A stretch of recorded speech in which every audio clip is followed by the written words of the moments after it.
911, where's your emergency? I'm behind the drunk driver that's really bad. I'm in Greenfield. Is she going off? She is about off the road. Patrol officer Anthony Neumeister is pursuing what appears to be a drunk driver out on the highway late at night, and it's all caught on his dash cam. Oh, the vehicle was all over the road. It was left to right. I got him behind it.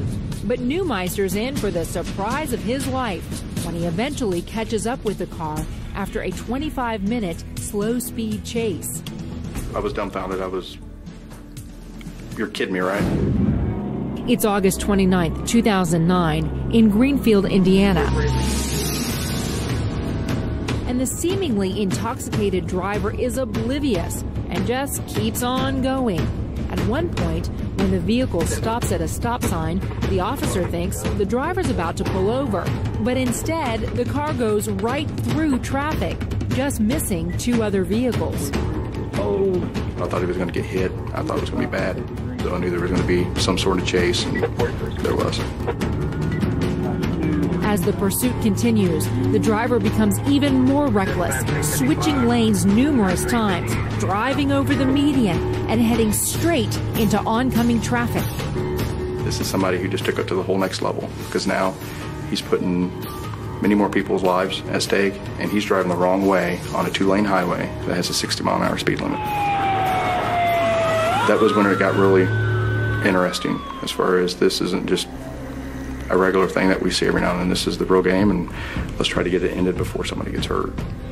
And it had the potential to get really ugly. By this time, squad cars from at least 4 different counties are in on the chase.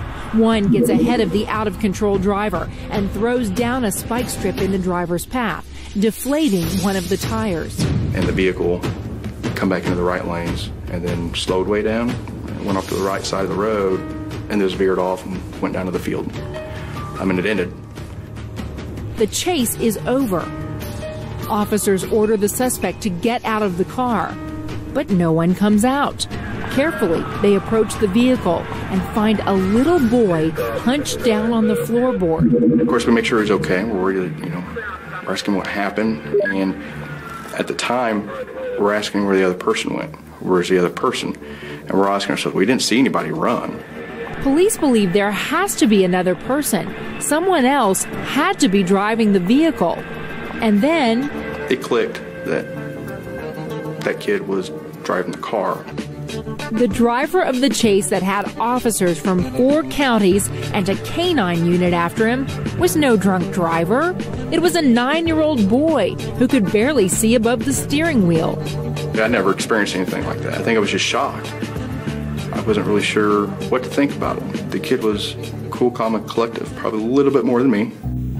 So what made this little guy do such an impulsive thing? He was mad at Mom and Dad. Mom and Dad made him come in, get ready for bed. He didn't like that. So he was going to leave. He took the vehicle and left. And he was going to a friend's house and had $2 or $3 in his pocket, and that was going to get him wherever he needed to go. And his worry wasn't running from the police. His worry was, officer, I really tried to stay around the speed limit. As you were behind me, I really didn't want to speed. A call was made to the parents, who had no idea what had happened.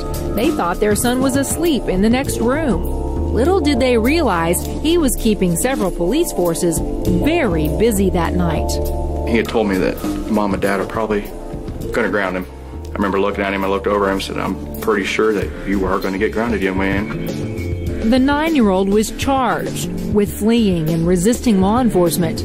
The juvenile was released to his parents, ordered child counseling, and put on probation. Since his infamous escapade, no further incidents have been reported. A lot of people could have got hurt. A 9-year-old kid who gets hurt or killed in a car crash while the police are chasing him. I don't even want to begin to think about where that would have went. At the end of the day, it all worked out. Nobody got hurt. The only damage to the vehicle was a flat tire. And a 9-year-old went home. I don't think you can ask for a better ending to a situation like that.